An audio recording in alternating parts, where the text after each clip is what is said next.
listening to Thunder Radio, the podcast of the Manitoba First Nations Education Resource Centre. Welcome to our show today, everyone. The University of Winnipeg's new mandatory Indigenous Studies course. There is much that has been said and written recently about it, and that is just one of the things that Kevin Lamoureux and I discussed for this episode of Thunder Radio. Kevin is an instructor at the U of W's Access program. The Access program provides mature citizens of Winnipeg's inner city with the necessary education and supports to become teachers. And Kevin is dedicated to strengthening the U of W's mission to reach out to non-traditional students. His areas of expertise include working with troubled youth and students and looking at how the culture of poverty can affect school experiences. And after talking with Kevin, I thought, I wish I could take a course from this guy because he is so thought-provoking and engaging. And I hope you think so too. So please enjoy this conversation with Kevin Lamoureux, not the politician as he pointed out for us, but the dedicated teacher and speaker. Enjoy. I'll have you start with telling me a bit about your background and how you got to where you are today. All right. Well, I was thinking about this because it's easy when you have been living a certain way for so long to forget where you come from sometimes. At least that happens to me, right? I've been, gotten used to being on campus, working at the university. I live in a decent house. I drive a decent vehicle. I wear nice clothes. Wouldn't you agree? I dress very nice, of course, yes. Right? But I was thinking back to the beginning and where I come from, and I've got to say that really the defining sort of experience of my early life was addiction, particularly alcoholism. And, as I go out and I visit schools and I meet young people, a lot of people can relate to this, that for me, when I found drugs and alcohol when I was very, very young, to start with, at the beginning, in those early days, it wasn't a problem. It was actually, for me, the solution. That was sort of the escape from everything that I was carrying around inside.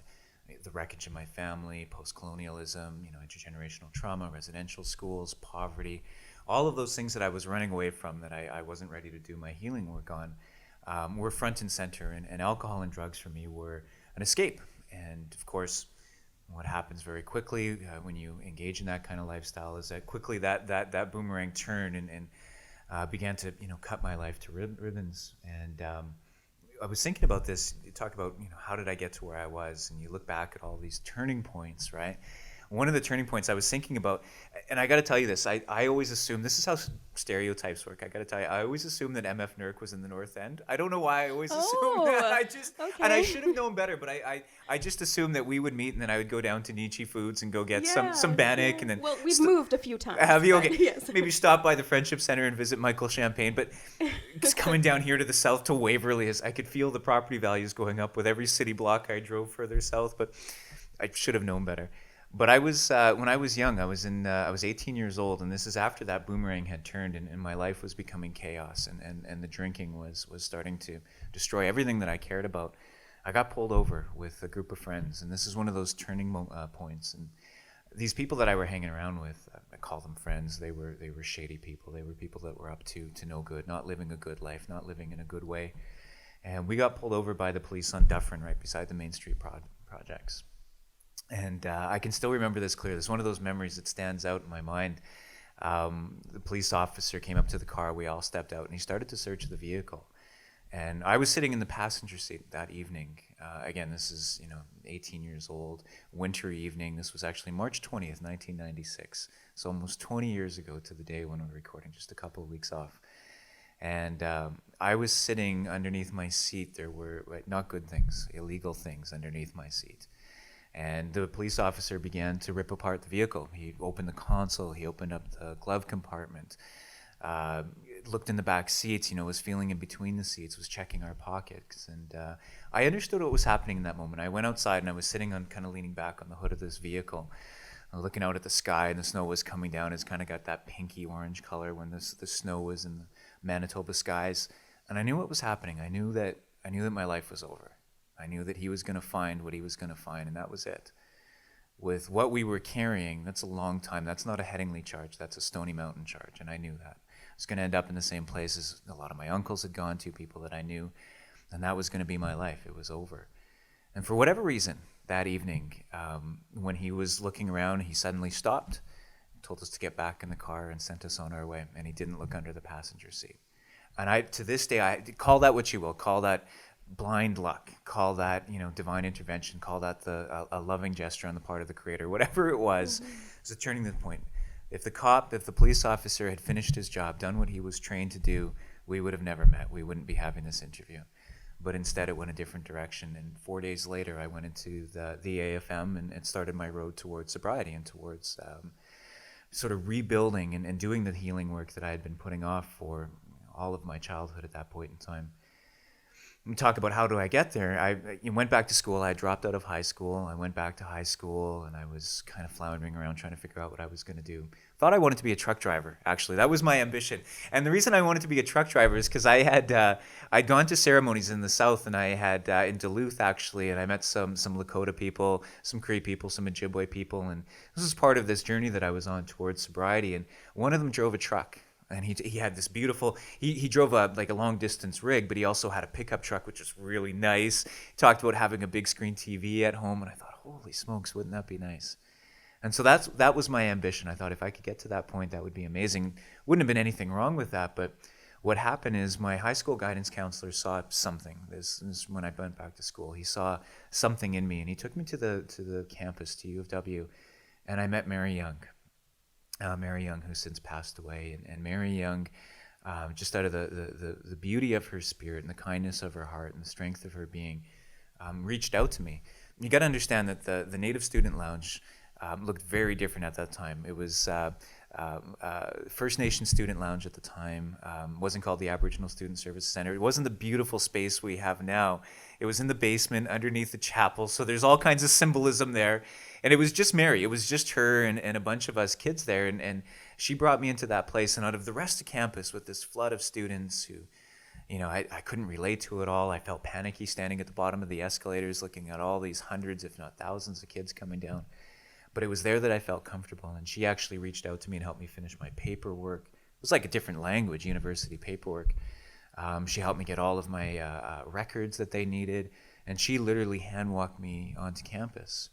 And then from there, the journey continues with people like Myra Laramie, people like Laura Fitzner, people like Marlene Atleo, people like Ken McCluskey or Ed Allen, people that reached out to me and sort of had done the hard work in their lives to make it easier on me, right? And if it wasn't for these amazing heroes in my life, these elders, these amazingly strong men and women, again, I don't know where I would have. Maybe I would have been driving truck long distance, and that would have been fine. But I wouldn't have been able to meet the young people in my life that I've met, the amazing teachers. Meet yourself and come here down to Waverly to MFNERC and finally figure out that you're not in the North End, right? So it's been a journey of me standing on the shoulders of giants and really sort of walking a path that was already well tread by people that were brave warriors, warrior women, trailblazers who made this possible for me. Well, you very beautifully answered actually one of my other questions, because I was going to ask you about your role models, since I think you're seen as a role model. Well, today, thank you. That's a blessing if that's true. There's so many. We live in this community here in Winnipeg, Manitoba, and across the province, where we're blessed with so many role models and so many heroes. Brian Rice is somebody that has been an elder and a guide for me in my life. Dan Thomas, other elders in the community that have done so much, Elder Bone. And then even just within my own generation, people like Jamie Wilson, Kevin Chief, Wab Canoe, who was going to the U of M at the same time that I was going to the U of W. That's right. Yes. Yeah. He was our associate vice president at the U of W, and now he's started this new journey, which is so impressive. Mm-hmm. And now you look at the generation that's coming up after us, right here on my campus at the U of W, Tasha Spillett, Leonard Monkman, Kevin Satie, too many others to name, all the people that are part of Red Rising magazine. Wow. it's difficult to look out at this landscape with all of the realities and all of the difficulties and all of the post-colonialism and all of the intergenerational trauma to still not feel some optimism when you look into these faces of these heroes that are creating change all around us. MFNERC, for example. Well, we'll switch gears a little bit now. You work in First Nations education, obviously, at the U of W. And from what I've read on Google about you, I got Googled. You did. Your work covers a lot of different areas. So you had to sort past the images of the politician first to get to me. Oh my goodness! Yeah. I was actually curious how you dealt with that. If people mistake you for him, or all the time, Kim, all the time. It's the bane of my existence. I'll go to do a presentation somewhere, and people are sometimes literally let down that I'm not the politician. They were excited to see the MP, and then they just get little old me, and they're just like, oh wow. It's heartbreaking to me. Well, I actually don't know much about the other Kevin. Okay, and he is the other Kevin. Thank you for saying that. I'm the Kevin Lamoureux. He's the other Kevin Lamoureux. One. Thank you. But I did manage to find your, information about your work, and so it covers a lot of different areas, as I discovered. So I wanted to maybe chat just about a few of them. Thank you. That stood out to me. So inclusion of Aboriginal perspectives in education. How do you accomplish that, or what do you do to push for that? Well, several years ago now, and we're actually going back almost a decade now. It's been a long time. Manitoba, the Manitoba Education Authority here in the province, made mandatory that every graduating teacher take at least one course, 3 credit hours, in Aboriginal education. Now, this was, largely undefined. There were definitely goals and visions, but the method to get to that place of awareness and inclusion was still being hammered out by trailblazers. And it ended up that I was teaching that course. And I have to tell you, this is kind of interesting how I ended up teaching this course. My background isn't Native studies at all. My background it's education, but it's gifted education, which is almost useless in a Manitoba context. It's not the language we use anymore. So I was completely unmarketable as a presenter. And I was coasting along. I had a fairly comfortable career. I was teaching. I got along well with my students. Everything was fine. But what ends up happening is they had a staffing crisis. And, it's worth spending a couple of seconds to sort of talk about this, how difficult it can be to teach that course. For many Indigenous scholars who walk into that teaching experience, it can be a hostile environment. And not because the students are bad or not because they have ill intent, but because that course is really at the front lines of what we're calling truth and reconciliation. That's where the hard conversations are. And you take somebody like Mary Young, who since passed away, who taught that course, who has to make herself vulnerable and talk about being a residential school survivor. It can be a very difficult environment to tell those stories sometimes. People that taught Brian Rice, of course, taught that course, and has had to face a lot of difficulties in that. So it was this thing that's been very, very hard on the instructors that taught that course, and we had a staffing crisis at the U of W. We didn't have somebody to teach that course. And the faculty approached me and asked if I would give it a try. I think that the only thing that qualified me to teach that course at that time was the fact that I happened to have an Ojibwe father, and that was it. I had no other formal background, which is funny because if you think about it, if you're going to teach Germanic studies on campus, I think you need more than just a German parent. Someone with a German background. Yeah. Right. But for some reason, that qualified me to teach this course, and so I took a stab at it, and but I took it very seriously. I had about a year to prepare, and I jumped in as much as I could, trying to get caught up with these superstars, people like Nigan Waywudem, James Sinclair from the U of M, people like Frank Deere, people like Laura Fitzner, people that were, giants in this area, just trying to catch up with the conversation. And I was getting ready to teach that course the first night. I'm getting my books ready. I'm getting all my presentations. I was terrified. I knew how difficult it could be to teach this course. And I actually phoned up a friend of mine, a fellow by the name of Kevin Chief, who we mentioned, of course, minister in the government. Yeah.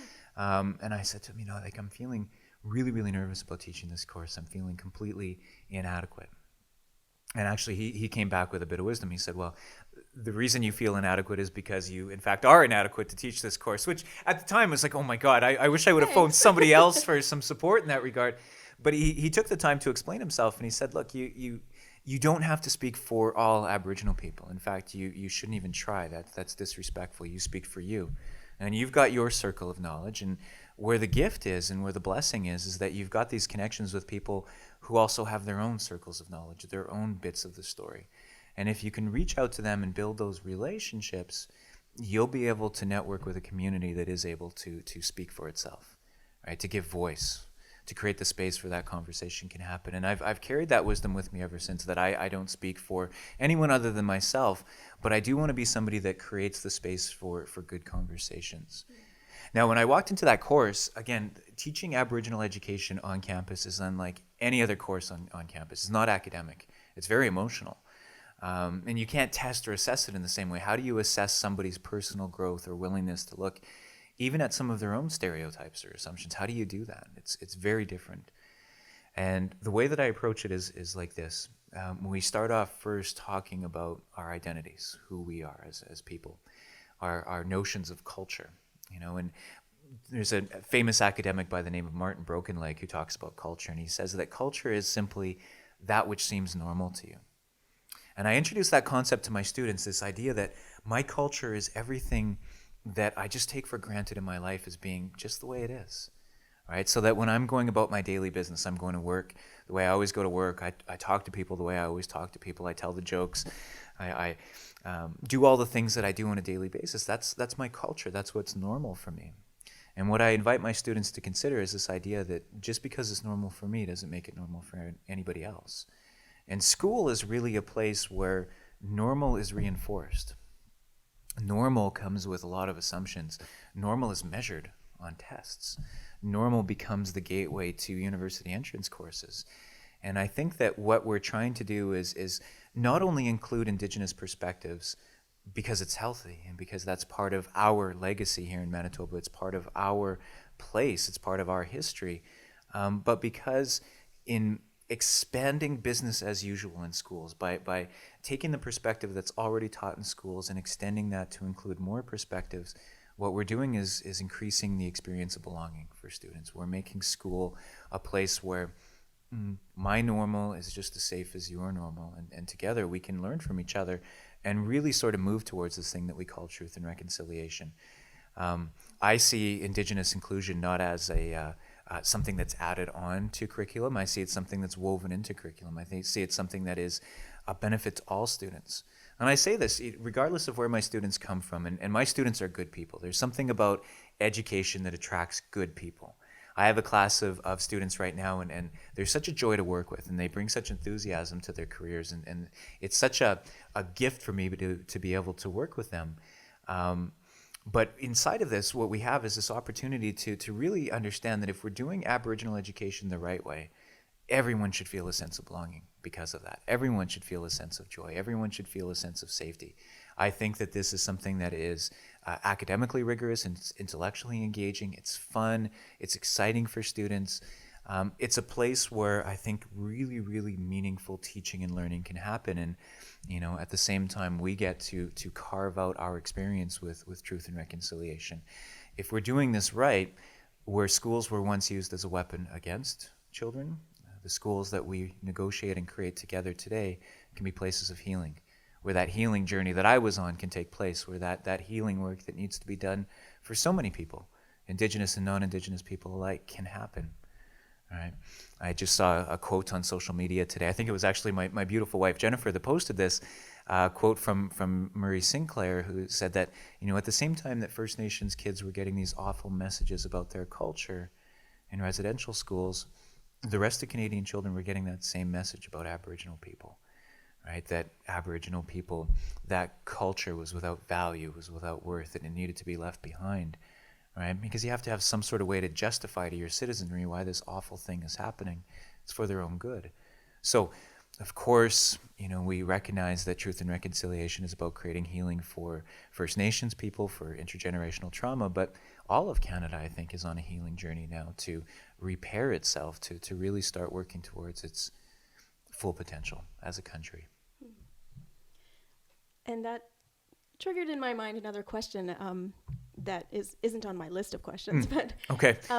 I am always curious about this. What do you say to people who say things like, "Oh, well, you should just get over it"? I hear that a lot, and it's part of the conversation. And there's a couple of things to keep in mind about that. If we were to, in our own lives, in our own personal lives, if we knew somebody, family member, a friend, even an acquaintance who we know had experienced sexual abuse or physical abuse, and we were sitting down and talking to them, no one would say to that person, just get over it. That's right, yeah. Just walk it off. That's not the way we talk to one another. That's just not the way we behave. But if you understand the psychology of otherness, which is something that I teach with my students, where that come from, it's not justified, but it begins to make a little sense.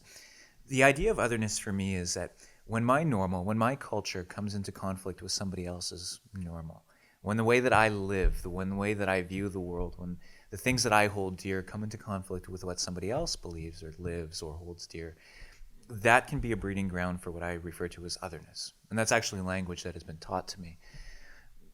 The idea that they're not us, that group of people, they're not who we are, that's them. Mm-hmm. And whoever them are, whether it's the difference between rural and urban, or men and women, or gay and straight, or rich and poor, or North End, South End, or Aboriginal, non-Aboriginal, no matter who that group is, it's me drawing a line in the sand and saying, first off, we're not the same.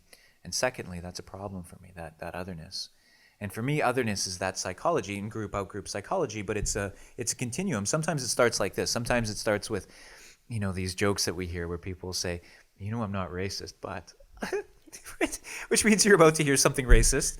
Or, I'm not sexist, but, which means you're about to hear something ignorant, right? But whether it's a joke, or whether it's violence, or whether it's abuse, or whether it's racial slurs, or whether it's a silly mascot on a sports team, or whether it's a policy, or whether it's the Indian Act, or whether it's genocide, for me, it's all part of this experience of pushing that other group of people further and further and further and further away. And so I would say that a big part of education is about deconstructing otherness. Kids, young children don't come into the world with a sense of us and them. There's just us. That's natural. That's who we are. That's the sacredness of youth. We learn that. And if we learn it, my belief is that we have to be able to unlearn it. We have to be able to create educational experiences where we can deconstruct that. I think a lot of those comments, like, why don't you just get over it, comes from otherness, right? If you saw those people as being the same as you and your people, the people that you identify with, you wouldn't talk to them that way. That's just not the way that we behave as ethical, moral human beings. But there's another factor to this. One basic bit of wisdom here about, human beings and human wellness is that if you're going to heal from an injury, it's necessary to remove the source of the injury in the first place. Right? If you have a splinter, you don't heal from the splinter till you get rid of the splinter. If you have a broken bone, you don't heal from the broken bone until you set it. If we're going to heal from social injustice, we're going to have to remove the source of the social injustice in the first place. Let's not forget that the Indian residential school system was created through and as a part of the Indian Act. And the Indian Act is still very much alive and exists in Canadian politics. Cindy Blackstock, famous academic in Canada, somebody who just won the court case. Yes, not the court case, the human rights case that said that the way that First Nations kids are treated on reserve is a discrimination against their human rights. That woman, that beautiful human being, that hero who won that human rights case, I've heard her say in presentations that we are the last Western industrialized nation on earth that enforces federal race-based laws based upon blood quanta. This is the basis for apartheid-like systems. That's the Indian Act. We're the last people on earth that do that. For so long as that thing exists, the idea of just get over it is absurd because we haven't removed the source of the social injustice. The Indian residential schools just came out of the Indian Act a couple of years ago. The last Indian residential school closed in 1996.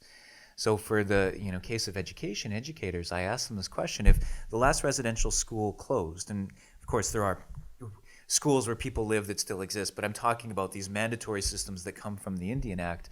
If they closed in 1996, what's the likelihood that a teacher is going to work with either the child or the grandchild of a survivor? It's either 100% or close to 100% Manitoba. Those are the only two options. And so I think that we will heal. I've done my healing work, I think. My life is very different. My daughter's life is very different. But it doesn't mean that I forget. And Wab Kinew has said this as well. When he shared his story about his father and his father's journey, he wrote about this in the beautiful book that he wrote, The Reason That You Walk. in Wab Canoe's family, they're over it, but we don't forget, and we don't sort of slough off this responsibility that we all have to try to find a way to eventually remove and heal from the long-term effects of the Indian Act. So that's what I would say to people when they say, why don't you just get over it? Well, we are, and the healing work is happening. And there's so many things to be optimistic about, but we still have a lot of social justice issues here that are our issues. There was a woman in the media here in Winnipeg a couple of years ago during our civic election when we were electing a mayor. If only it were that simple. For us. Yeah, I suppose, from a perspective. When we were electing our mayor, one of the candidates' wife, Laurie Steeves, the spouse of Gord Steeves, was, discovered to have said something on her Facebook about, those native people, those drunken natives. I don't want my tax dollars going, blah, blah, blah, blah, blah. Right? Here's a woman who was extremely well educated. To the best of my understanding, she was a lawyer.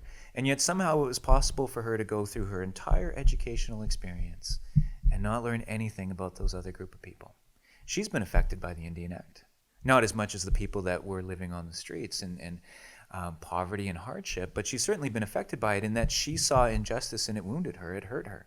And without having any of the knowledge, without having any of the Aboriginal education or perspective or background, without any of the good wisdom that's coming out of MFNERC, the best that she could come up with is, why don't they just stop asking for things? Why don't they just take care of themselves, right? So she's been affected by this. She's on her own healing journey as well, or at least she should be. She needs to be. And so this social justice issue is one that has affected all Canadians, and we're all sort of sharing in this experience of truth and reconciliation. I'm going to go on a little bit of a off tangent here because I am taking a class, or I took a class last semester on Indigenous conflict and development. Okay. And I ended up writing a paper on the Indian Act.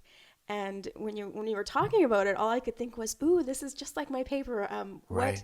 What do you recommend as an alternative, or should we just get rid of it completely, or try and create something else, or try to adapt it, or what's your opinion? Well, let's take a look at this curious thing that we call the Indian Act, this piece of legislation that divides Canadians into us and them. It's otherness turned into policy. It's racism turned into policy. Yes. Right? This awful, inhuman, disgusting thing. And I say that with the certainty that anyone that looked at what's in that document, that actually read it, your stomach would turn. It would make you want to cry. It's a very upsetting piece of legislation. Back in 1969, Justin's father, Pierre Elliott Trudeau, on the recommendation of Jean Chrétien, who was part of his cabinet, put forward something that we now refer to as the White Paper. And the White Paper sought to eliminate the Indian Act. And that moment in Canadian history is really, really important because it ended up leading to one of the largest civil rights movements in Canadian history. That was sort of our moment for Indigenous people, where all of these leaders really sort of found their footing and found their voice and began to speak very, very powerfully about Indigenous rights. This is where you start to hear these amazing names like Ovid McCurdy and Phil Fontaine and all of these other trailblazers. And they stood their ground, and this ended up leading to the creation of what was called the National Indian Brotherhood, which still exists. It's now the Assembly of First Nations.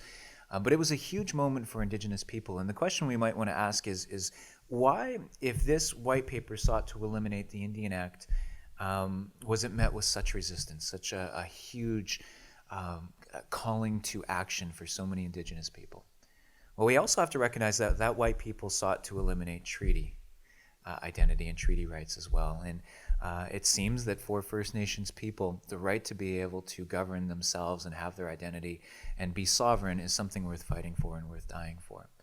The other thing that we have to keep in mind is this. If we were to simply just scratch out the Indian Act and make it disappear, as awful as it is, and it is an awful thing, as disgusting as it is, and I do believe it's disgusting, right now it's the only form or mechanism for support for First Nations communities that they receive, as awful as that is to say. And so what you're going to have is genocide. You're going to have starvation. You're going to have a tragedy of a scale unlike anything that we've ever seen. And so we have to have some other way to fulfill our treaty obligations, to be able to achieve truth and reconciliation. But we're also going to have some mechanism in place to undo these generations of inequality that have been created by the Indian Act. right? There's been a huge deficit that's been created in terms of healthcare, infrastructure, housing, policing, education. If we were to just eliminate and say, okay, well, let's carry on, that does nothing to undo the generations of inequality, injustice, oppression that have taken place. And so we need to be able to find some sort of way to address the historical inequality and have some sort of mechanism to fulfill our identity as a treaty nation moving forward. Those two things have to be in place. If you were to ask me what my recommendation is, I honestly don't know. I don't have an answer for that. I don't. I'm not wise enough, not intelligent enough. Maybe I'm not visionary enough. But I have to believe that the students that are being educated in our schools today are places of healing. The students that are being educated through the good work of MFNERC, I have to believe that will be able to find the answer to that. I have to be able to believe that. They'll be able to have these conversations without otherness. They'll be able to think rationally and sanely about these conversations. They're going to be able to do more than what my parents' generation did, which was look at the problem and blame the people that are suffering. They're going to be able to work in partnership towards a solution. I have to believe that. If I don't believe that, I've got nothing else left. But that's my optimism. Again, I look at this next generation of students coming up at the U of W, the Red Rising group, that collective, and I'm filled with hope. I know that we're on our way there. Well, thank you for indulging me in my question about My that. pleasure. Because it's something that I've put a lot of thought into, but I guess I'm kind of like you, and I don't know the answer, but I believe that eventually it will be found. So Absolutely. yeah. Okay. Disengaged students. Right. What steps can an educator take when So- dealing with? Yeah, so this idea of disengaged students, or what some people refer to as at-risk youth, I'm glad you brought this up, because I've always been attracted to those kids that don't quite fit into the system. I love working with them. I love being around them. I love their sense of humor. I love their part of my language. I love their smart assery. I love just what a pain in the butt that they can be. That's that enthusiasm and that energy of youth that I think is just so, it's uplifting. It's exciting. And I was one of those kids myself. I was somebody that didn't fit into the school system from a very, very young age. My experience was just different. I suppose that some people would have looked at me and said I was a bad kid, or that I was a troubled kid, or that I was, just not fitting in. And so I guess there's a measure of empathy that I have. And early on in my education journey, I had the privilege of meeting Dr. Martin Brokenleg, who I've mentioned already. And he talked about and taught me and many others the model of the circle of courage, which is, of course, for those listening, this beautiful approach to education that focuses on belonging, mastery, independence, and generosity. That those beautiful qualities that come from his Lakota Sioux tradition, but I think are nearly universal, those qualities have to be in place in the lives of a child for them to develop in a healthy way. And what he says is that when one of those are missing or absent or distorted, belonging, mastery, to be good at something that is socially important, independence, the opportunity to make good decisions for oneself, and generosity, this opportunity to contribute something positive, when those are missing, that's what the risk factors are. There's nothing wrong with the kid, there's something wrong with the environment. And that philosophy is something that I hold true to, and something that I teach to my students even today, that we don't work with bad kids, we work with kids that come from difficult environments. And for me, there was so much wisdom in that model. First off, just in terms of locus of control. I can't change people. I can't change who somebody is. And if you ever hear somebody that's giving relationship advice and they're talking about somebody as if they're a fixer-upper, that never happens. That's not the way that human beings work. You can't change people. But you can change, as educators, the environment that you create for kids. And if we're putting our energies into trying to foster belonging, mastery, independence, and generosity, I think that we never feel like our wheels are just spinning, like we're doing something that's hopeless, because we have some control over that, which I think is very healthy for educators. But also it takes the blame off the child, and it allows us to have a different relationship with the behavior that we see. When a child is being disrespectful, swearing, whatever the case may be, if we know that it's not coming from a bad person, but from a vulnerable child who's suffering, it really changes the toolkit we have available to us. Our Dean of Education has said that if the only tool you have is a hammer, it's tempting to treat everything as if it's a nail, right? To solve problems in that one way. But if we can recognize that a lot of our kids are, affected by intergenerational trauma, if our practice is trauma informed, which is something that came out recently through my work with the task force on kids in care for the province, trauma informed practice, if we understand that it's about missing attachment injuries, missing belonging, missing mastery, independence, and generosity, then there's a whole set of tools that are based in love and compassion and concern, and that sacred obligation that we have to kids to provide them with the best opportunities that we can. And my philosophy with disengaged youth is that if there's anything standing in the way of that sacred obligation to love and care for kids, be it policy, institutional requirements, whatever, they've got to go.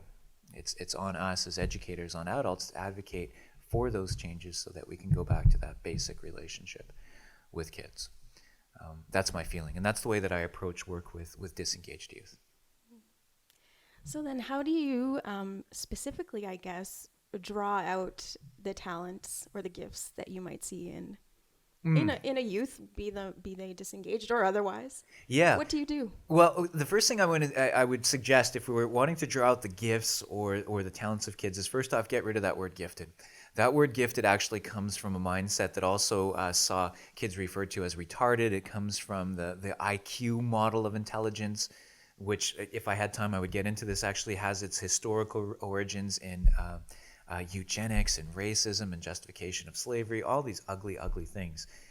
Get rid of that word. Get rid of all of that mindset. And instead operate from the idea that every kid deserves to have the opportunity to be good at something that matters. A lot of our elders will talk about the idea of the Blue Star children, or these children that have these talents, but every kid has a talent, and what we want to do is be the kind of nurturers, the kind of community members that foster that talent in all children. And so for me, a big part of it is just about removing barriers, right? I think that a lot of times business as usual in school, simply because we inherited a system, can stand in the way of the expression of talents, right? It can be difficult to be a kid in schools, right? And there are so many good teachers. Almost every teacher I interact with is somebody that cares about kids, that are enthusiastic, and they feel the same frustrations, that we're kind of banging our heads against this system. But we have to remember that there is no system apart from people, and that as we change business as usual in schools, as we change our practice, we change that system. Now, having said that, there's a really big threat that's facing Manitoba schools that we have to be aware of, and I think that all of us that care about schools and teachers and children have to be aware of this. It's the threat that's coming from the political world that says that teachers need to be accountable. And logically speaking, this is where you get into difficult territory, and I don't want this to be polarizing, and I don't want to be partisan, but when you say that teachers need to be accountable, of course we want teachers that are doing their job. We have all kinds of checks and measures in place to ensure that that's taking place. What's being implied, though, when I want every Manitoban to be aware of this, when we say accountability, what we mean is, or what the politicians mean right now, is through standardized tests. That's what they mean. And so we really have to be able to look at this question of, if we are measuring accountability through standardized tests, accountable to whom? Because we know from statistical facts that it's not accountable to our Aboriginal kids. It's not accountable to those of lower socioeconomic status, those who come from northern Manitoba. It's not accountable to female students in schools. It's not accountable to new Canadians, to students that are EAL. So accountable to whom? Because it's not accountable to the kids that most teachers are working with. And most teachers get this. Most teachers understand this. But as we see this increasing voice for data-driven education or standards-driven education, standards as measured by these standardized tests, which I think are more a measure of culture than they are ability, or whether or not a teacher is doing their job right, we need to continue to educate voters so that they don't make the mistake of thinking that system is going to make better teachers. That system is going to choke the vitality of a lot of students. It's going to make it very difficult to live up to a lot of the values that we say that we hold dear to in Manitoba. For example, if you go to the Manitoba Education website right now and you take a look at their mission statement and that page that talks about their vision, their mission, their key areas, only one of the 6 key areas that they have identified there is measurable on most standardized tests, numeracy and literacy. But they also talk about education for sustainable development, which of course is going to be something that's central to our social well-being. Aboriginal education, education in the North, education in response to poverty, rural education. All of these are things that we say that we value that aren't measured on most of these standardized tests. So again, I ask the question, accountable to whom? Because they're not accountable to what we say that we hold dear to. And so this isn't just on teachers, this is on all of us. Every community member, I think, should be talking about this, should be challenging any political party that wants to impose that sort of system on schools. We need to make sure that this conversation never disappears so that political decisions aren't made on our behalf that choke, again, the vitality out of our teachers, out of our schools, out of our students. And that's me saying that. That's Kevin Lamoureux, not the politician, and I stand by what I just said. Would you ever run for politics? Absolutely not. I take a look at, these people who are my contemporaries, these people that are my friends or people that I look up to, Wab Canoe or Kevin Chief, and there's Nohani Fontaine and Althea Gabosh, the Bannock lady, they're all running. These are people that I admire very much. They have a strength that I do not have. No, thank you. I'll stick to my life on campus. I'm a nerd, not a politician, so I'll stick to what I'm good at. Oh, that's good. Can you talk about culture and experience of poverty and how this can affect school experiences? Yeah, poverty and the experience of poverty and how that plays into our relationships is something I think about a lot, because I think it's one of the bigger issues in education. If we were somehow able to control for all the effects of poverty in the lives of our children, what would happen to our schools? What would those spaces look like? That would be amazing. And stepping outside of school socially, what would our workforce look like? What would our innovations look like? What would our economy look like? Just recently, I did a TED Talk for Kildonan X, TEDx Kildonan, which was organized by these amazing people. A fellow named Cole was a part of this. It's just amazing group. Unfortunately, the video got destroyed, so you're never going to see it online, unfortunately. But here, that's okay, because here I can talk a little bit about what I said in that TED Talk. Of course, yes. And what I said basically was this: when I think about poverty, for me, poverty it's a relative term. And what I mean by that is that it implies a relationship. You cannot have poverty without there also being wealth. If you've worked with disadvantaged kids, you also have to acknowledge that you've worked with kids who are advantaged. It's a social relationship. It implies a relationship. It's relative. Now, I'd quickly point out, I do recognize that there is such a thing as absolute poverty. There are people on the face of the planet that have neither food nor shelter nor wealth nor anything. That's not what I'm talking about. What I'm talking about, again, is in the Western industrialized world. In places like Canada, poverty does not exist without there also being wealth. It's a relationship. We would never, I hope, as educators, as ethical, moral people, we would never blame people that are living in poverty for living in poverty. We understand that there are social conditions like the Indian Act that make that a reality. But I also want to say that we don't point the finger at people who are advantaged either. There are some people that feel comfortable looking at someone and pointing out the privilege that they may have. I don't feel comfortable with that. For a number of reasons. One, I don't think that it's respectful. I don't think that it's my right to do so, to assume that I know what somebody else is living in their lives. But the other reason why I don't do that is because I'm genuinely interested in seeing change. And what my experience has been is that if you allow people to come to their own truths rather than wagging your finger at them, they're more likely to become allies in the future. They're more likely to stand in solidarity. And so I would much rather create these spaces that are safe for us to be able to explore the possibility that sometimes culture comes with advantages and opportunities, and sometimes it doesn't. Right? And the way I sort of explain this is through the eyes of my daughter. I had this experience very early on. I was holding my daughter, and I was looking at her while she was sleeping, and it dawned on me that I'm never going to be able to see the world through my daughter's eyes. Okay? My daughter has 2 parents living at home, and I didn't have that for much of my life. My daughter is living in a house that she's going to inherit. It's not Manitoba housing. It's not filled with cockroaches. It's not filled with bed bugs. My daughter has never gone hungry. God willing, she's never going to listen to alcoholics fighting in the middle of the night.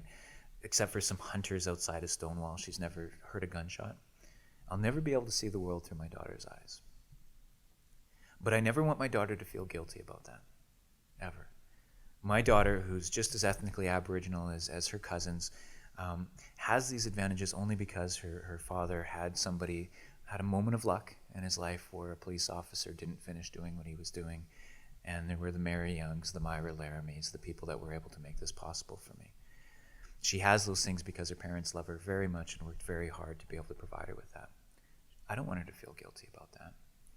But if my daughter ever looks down from her place of privilege, and she is privileged, as a typical middle-class Canadian, she's enjoying more privilege than most of the world is ever going to know.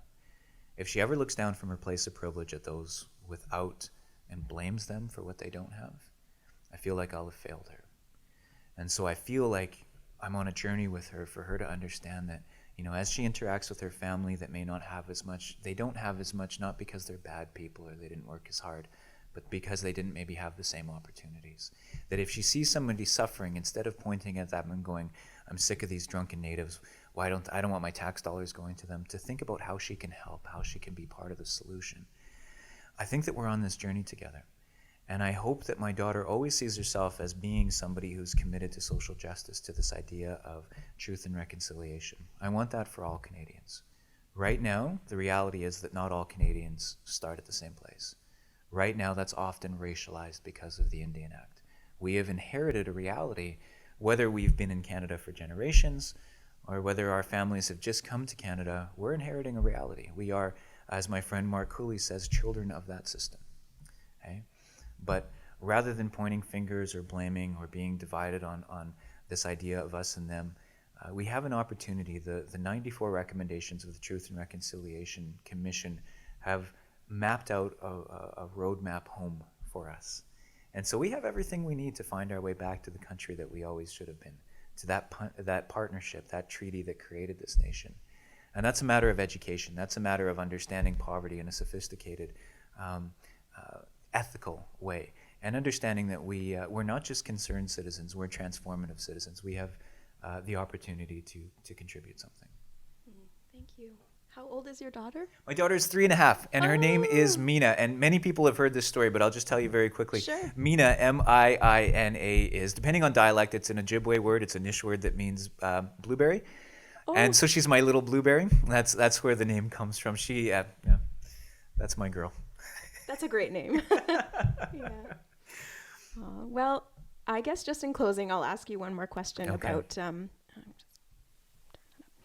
about the new Native Studies requirement at the university. How are people responding? Is there backlash or positivity? Well, this is such a beautiful thing.